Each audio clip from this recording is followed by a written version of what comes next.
dalam posisi yang mendukung dan support kan? Kalau teori keseimbangan aja, kan kalau dulu saya dipilih oleh rakyat, betul-betul dipilih, dan saya tuh perasaan dipilih itu kuat.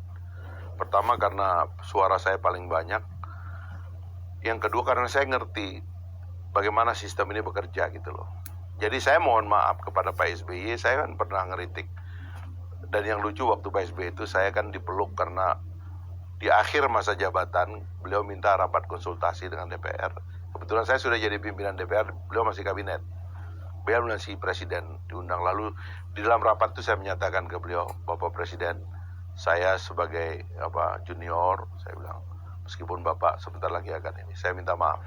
Karena 10 tahun ini saya termasuk banyak kritik Bapak. Tetapi mohon maaf itu karena tugas saya Pak. Saya bukan ngada-ngada dan saya nggak pernah ganggu pribadi Bapak. Tapi tugas dan jabatan Bapak yang saya. Oh dia peluk saya. Teruskan Dinda. Kata Pak SBY ini. Nah ada kesadaran itu di pemimpin-pemimpin kita. Saya begitu menjabat memang apa boleh buat.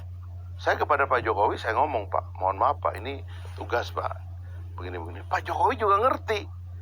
Malah waktu sama Fadli kan diberikan bintang itu kan. Serius beliau. Jadi waktu selesai itu beliau rupanya pengen konferensi pers. Sebelum konferensi nanya dulu kita mesti ngomong apa. Saya bilang Pak begini Pak, ini soal sistem dan sebagainya. Pertemanan kita nggak rusak karena tugas kita masing-masing. Dan itu diomongkan oleh Pak Jokowi. Saya tadinya menganggap ini akan ditangkap oleh anak buahnya sebagai cara menjaga sistem ini gitu loh. Jadi kalau saya menjadi anggota DPR, apapun partai saya adalah dalam kabinet atau tidak individualnya ya, nggak ada urusan, saya harus kritis. Nah itu rupanya dihargai gitu. Tetapi ya mohon maaf, ini feudalisme di antara kita ini kan di kultur pemerintahan kan keras sekali. Itulah yang menyebabkan kemudian ada kesulitan gitu menerima sikap-sikap seperti itu. Nah tetapi sekarang begitu saya pensiun, pertama-tama saya harus sadar, saya tidak bertugas lagi. Saya sengaja tidak ikut pemilu. Rakyat kan nggak milih saya karena saya nggak ikut pemilu. Dan saya sekarang rakyat biasa.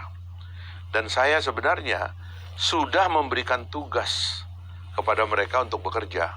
Kasih tugas kepada presiden, meskipun tugas yang presiden yang saya pilih bukan Pak Jokowi. Tapi toh sekarang dia juga akan bertugas di dalam ya. Saya kasih tugas kepada mereka, tapi apapun yang terpilih itu adalah tugas mereka. Bang, saya mau nanya tadi, menarik banget. Presiden yang abang pilih pas 2019 bukan Presiden Jokowi. Bukan Jokowi. Tapi yang abang pilih pun jadi menteri di kabinetnya Presiden Jokowi. Perasaan abang gimana Bang? Ntar dulu ini. Nah, ini juga anomali yang nanti mesti dijelaskan ya. Karena ini nanti ada satu yang unik juga di kita. Yang kedua saya pilih anggota DPR untuk mengawasi pemerintah. Ya kalau saking saya nggak golput, tapi anggota DPR saya pilih. Kebetulan kalau daerah saya cek siapa yang bagus, saya pilih lah waktu terpilih nggak Bang? Kayaknya orang itu terpilih. Ya. Nah bayangan saya, kalau ini sebenarnya teori dalam negara demokrasi, dalam kultur demokrasi. Begitu Anda selesai berpolitik 5 tahun, Anda kasih orang ini tugas masing-masing, ya Anda cari makan dong. Rakyat nih, kita sebagai pembayar pajak, Anda, saya, dan kita semua ini, ya kembali cari makan dong. Saya kerja, udahlah tinggalin aja negara, udah ada yang ngurus. Kasarnya kalau dulu orang-orang bilang, udahlah itu udah ada Fahri di sana, di DPR, tenang kita. Sekarang rupanya begitu kita begitu, orang bilang, bos di sana tidur semua bos. Sudah nggak ada yang kerja, pada diem semua. Nah ini ada problem, ini yang menurut saya harus difikskan. Saya nggak mungkin lagi turun gelanggang kayak kemarin. Disuruh berantem kayak kemarin, babak belur, saya nggak punya gaji, nggak punya fasilitas, nggak punya imunitas. Pecah saya kalau berhadapan dengan pemerintah sekeras dulu. Maka saya cari cara lain. Kita kritik semua yang kita pilih. Ini bilang, sistem lu nggak seimbang loh. Lu terlalu diem loh DPR. Lu ini DPR yang menyebut dirinya oposisi juga ini kan. Kemana-mana cuman bagi sembako aja orang. Saya pilih Anda kan bukan untuk bagi sembako.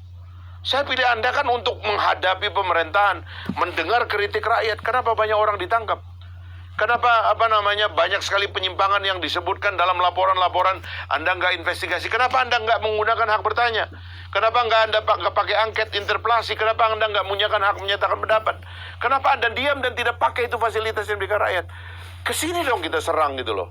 Karena kalau ini sebenarnya sudah ada mekanisme. Meskipun kita sebagai masyarakat sipil juga tidak diam. Tapi kalau disuruh berteriak seperti kita menjabat, saya kira itu keliru gitu loh. Nah itulah yang saya tadi dari semua anomali itu, terjadilah anomali pada pemilihan Pak Prabowo dan Pak Sandi gitu. Sebenarnya saya terus terang ya, di awal-awal waktu ketemu Pak Jokowi itu dulu ya, setelah beliau, sebelum pidato kan saya ketemu beliau tuh. Memang ya ada beberapa inilah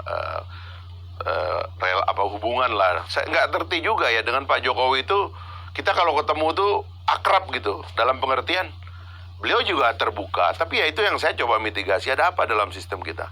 Sebenarnya kita agak menyarankan, Pak, 2 kali pemilihan kita ini ada pembelahan yang luar biasa, Pak. Calonnya cuma 2 dan cuma Bapak dan Pak Prabowo.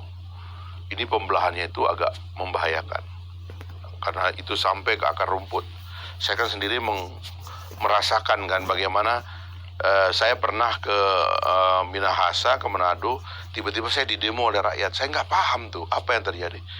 Dan setelah saya baca itu adalah efek pembelahan dari atas. Saya bilang bisa nggak ini kita hentikan, Pak? Terima aja lah Pak Prabowo kalau mau masuk. Pak Sandi apabila sekaligus saya bilang begitu. Karena Pak Sandi kan baru masuk setelah dari reshuffle kan. Rupanya dia tangkap. Saya nggak tahu lah ya proses politik mereka tentu lebih complicated, lebih rumit. Tapi yang terjadi Pak Prabowo diajak dan Pak Prabowo mau. Saya membayangkan waktu itu akan ada pidato untuk mengatakan kepada rakyat, sudahlah, ya, pembelahan di bawah ini kita hentikan. Biarkan lembaga legislatif sebagai oposisi bekerja. Dan saya akan menghadapi mereka ini sebagai presiden dan semua menteri saya sebagai anggota kabinet dan lembaga negara akan berhadapan. Inilah normalnya politik. Karena kita menciptakan eksekutif, legislatif, dan judikatif. Tapi itu sayangnya nggak dilakukan.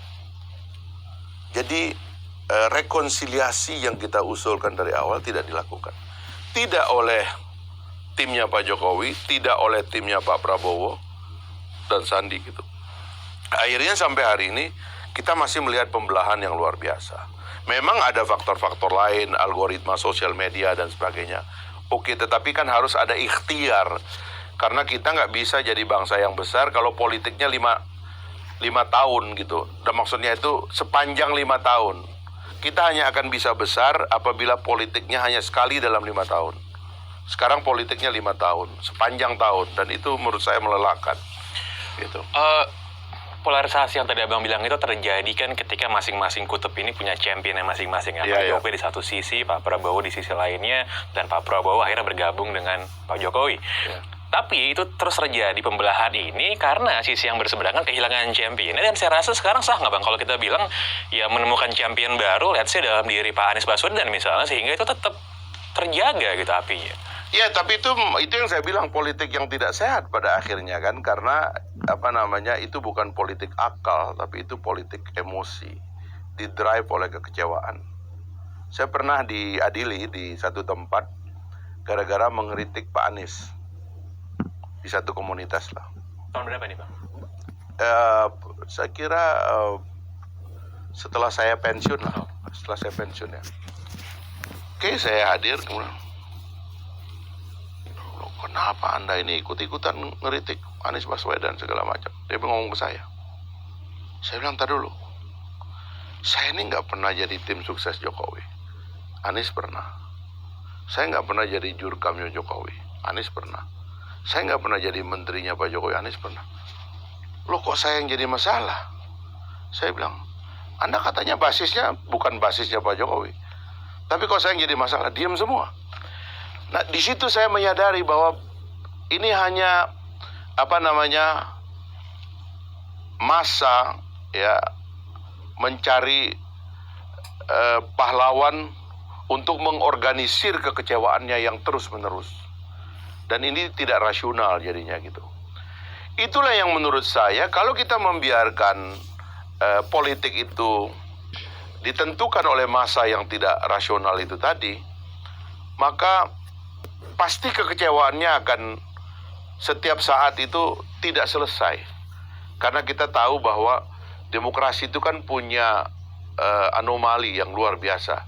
Di satu sisi kita bicara tentang ide-ide besar, demokrasi, equality before the law, tyranny mayoritas, ya kan, keterbukaan, transparansi dan sebagainya, ide-ide besar itu. Tapi di sisi lain, ini ada peristiwa yang sangat kasar, yaitu mencoblos, gitu loh. Yang kadang-kadang antara ide ini yang begitu hebat ini dengan ini itu nggak ada hubungannya. Apalagi apabila di tengahnya dipenuhi oleh rangkaian irasionalitas, emosi, ya kan, yang diaduk-aduk terus-menerus gitu. Sehingga kita tidak pernah meneruskan satu dialog. Karena yang terpilih ini sebenarnya atau yang terjadi adalah bukan politik akal gitu, tapi politik emosi, politik mood, ya kan, politik yang penuh dengan kesementaraan gitu.